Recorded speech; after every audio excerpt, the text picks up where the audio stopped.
Have you ever felt like your relationship was a constant source of anxiety, where you were always questioning your worth or fearing abandonment? I used to feel that way too. But over the past year, I've been on a journey to transform my anxious attachment style into a securely attached one. And today, I'm going to share the 5 steps that made the biggest difference for me. Before we dive in, I want to make it clear that this video is based on my personal experience. I've been in therapy every single week for over a year, and what I'm sharing today reflects my journey and what has worked for me. This is not professional advice, but I hope my story can offer some insights or encouragement to those of you who might be struggling with similar challenges. Right now, you can see all the chapters of today's video. These are the things I plan to cover, and I hope you'll enjoy exploring them with me. First, I want to take a few moments to talk about all the different attachment styles for those of you guys who might be not very familiar with them. I hope this will give you a clear picture of where I started and what my goal was. Attachment theory was first developed by British psychologist John Bowlby, and it basically suggests that our early relationships with our parents or caregivers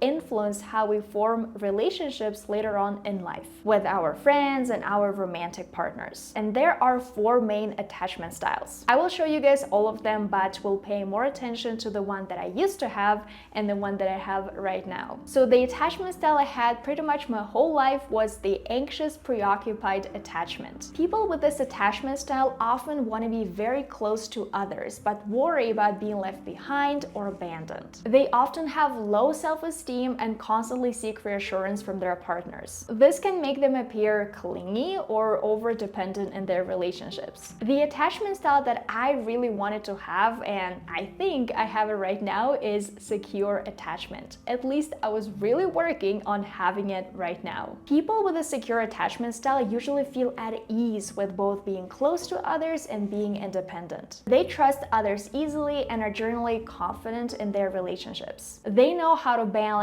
being close and giving space without feeling stressed or disconnected. The next attachment style is dismissing avoidant attachment. People with this attachment style usually value independence more than being close to others. They might see relationships as less important in general and find it hard to open up emotionally. This often makes them feel attached or emotionally distant in their relationships. And unfortunately, it is actually very common for people with an avoidant attachment style to be in a relationship with people with an anxious attachment style. And that is exactly what was happening to me in my past relationship. And the 4th attachment style is fearful avoidant attachment, also known as disorganized attachment. People with this attachment style often feel torn in their relationships. They want to be close to others, but also feel really scared of it. And so usually this creates this back and forth chaotic dynamic in their relationships. So as I said at the beginning of this video, my journey started with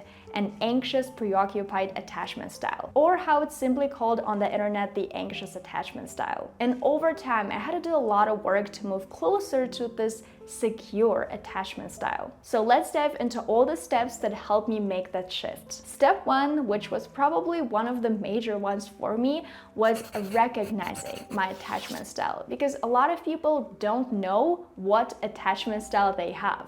And for me in the past, that was the case. I thought that something was not truly how I wanted it to be, but I couldn't quite understand what my attachment style was. In my past relationships, what I experienced a lot was fear of abandonment. I was always very clingy and very emotionally dependent. And honestly, in my mind, I thought it was a plus. I thought it meant that I really loved that person, but I could not give other people space. I was that emotionally dependent on them. And because of that, it was also extremely difficult for me to be alone. And I truly experienced that when I was in college, because I moved out of my parents' house, I lived alone, and I just felt like something was missing. I could not feel happy when I was alone. I also remember in my past relationships, I always felt uneasy and even panicky, like I panicked a lot when my partner would make plans with other people. I thought they didn't love me anymore. I wanted to be included in every single aspect of their life to feel secure in my relationship. And also sometimes when my partner would express a need for personal space, I would think that they meant that they didn't want to hang out with me anymore, that they didn't love me anymore, that they were planning to leave the relationship eventually. And honestly, now when I think about it, I was not truly happy in my past relationships. And that's also something that made me start this journey towards a secure attachment style and start this journey towards reconsidering a lot of things in relationships. Because I know a lot of people who are this anxious attachment style and they feel pretty happy. But for me, it was honestly not the case. I knew that I was not truly happy, and honestly, my partner was not truly happy because of that. I feel like it's been shown a lot in movies and TV shows. Two people go on a date and one person starts checking their phone and the other person who has this anxious attachment style starts thinking, what are they doing? Who are they texting? Are they bored? Are they losing interest in me? Their mind just spirals into a lot of different thoughts. And I used to be that person too. And only when I realized what kind of attachment style I had and that it had a lot of power to turn minor things, minor everyday things into major problems in my relationships, that I realized that I needed to change something. I didn't want everyday actions to feel like a major threat anymore. That's where we slowly moved to step number 4, reading the book Attached. If you guys don't know what your attachment style is, or maybe you do and you don't know what to do next, I highly recommend reading this book. When I read this book for the first time, I was like, oh my God, like I can see what my attachment style is, and I understand that a lot of things that I was doing in my relationship was not correct. Through all of those years of my personal development journey and going to therapy, the most important thing I realized is that if I wanted to be in a happy and healthy relationship, what I first had to do was have a better understanding of myself and my needs and all the things that I had to work on before blaming my partner. And so I chose for myself to start moving closer to the secure attachment style because I saw a lot of benefits to it. I wanted to enjoy my time alone, especially because I love to travel by myself. And at the age of 22, I moved to Mexico completely by myself. And when I just moved to Mexico, I still had this anxious attachment style and it was not helping me at all. I also wanted to stop being emotionally dependent on my partner and not make them my mom or my dad, emotionally speaking. That's how we move on to the third step I took, which was seeking professional help. I know that a lot of people can work on their attachment style by themselves. If you're one of those people, great. Unfortunately for me, it was not possible. I just realized that at one point I was making the same mistakes over and over again. And something had to change and I didn't know what to do. And so that's why for me, starting this therapy journey was exactly what I needed. Honestly, at the very beginning, it was really hard for me to stay committed and be consistent in my therapy journey because a lot of the things we were talking about and discussing, they were pretty difficult things for me to realize. And at the beginning I was like, do I really need that? Maybe not, I'm fine, it's okay.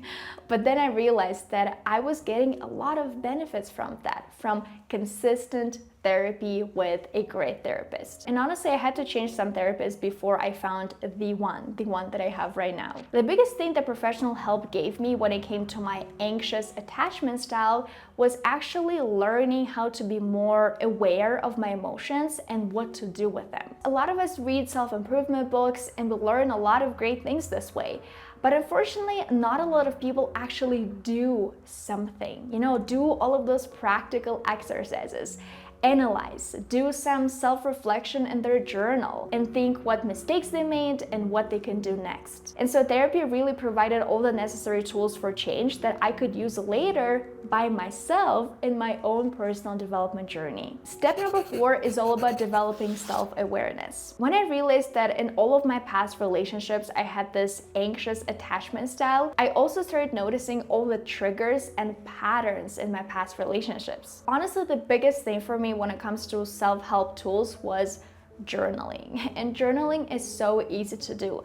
I wasn't really using any specific prompts. I was just dumping my thoughts on paper, everything I was thinking about. I am a person with a monkey mind, and so to really calm down my mind, I need to journal, and I also need to practice meditation.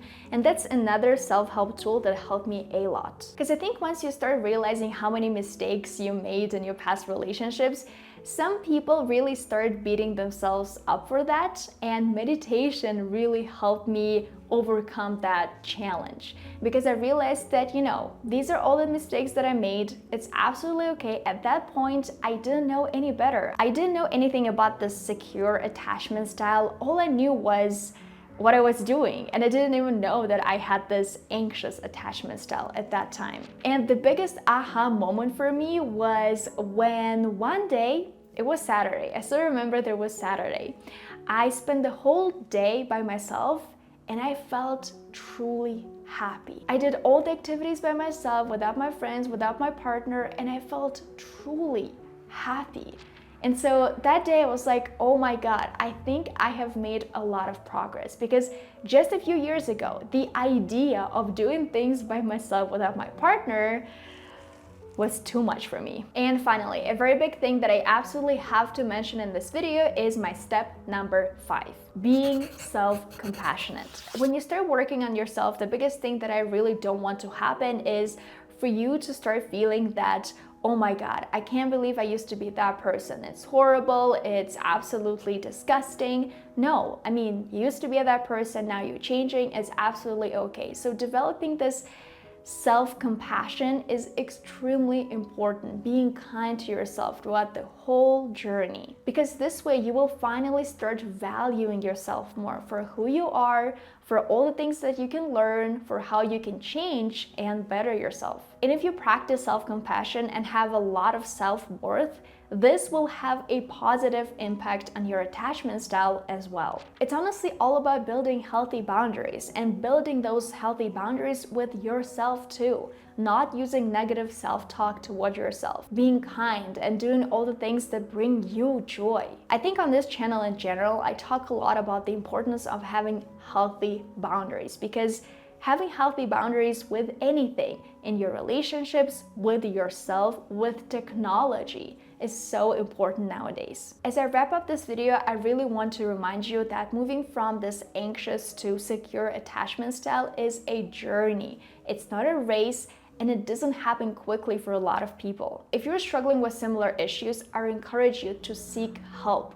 Whether it's through therapy, maybe some self-reflection exercises, or simply taking small changes in your everyday life. Remember, you're not alone in this process, and taking those small steps can lead to healthier and more fulfilling relationships. If you found this video helpful, please leave your comment in the description down below. If you liked what I shared today, give this video a thumbs up and subscribe to my YouTube channel. If you're interested in learning more about how to build healthier boundaries, I highly recommend checking out this video right here. It dives deeper in self-compassion and personal growth, which are extremely important if you want to have this secure attachment style. So click right here and keep on watching.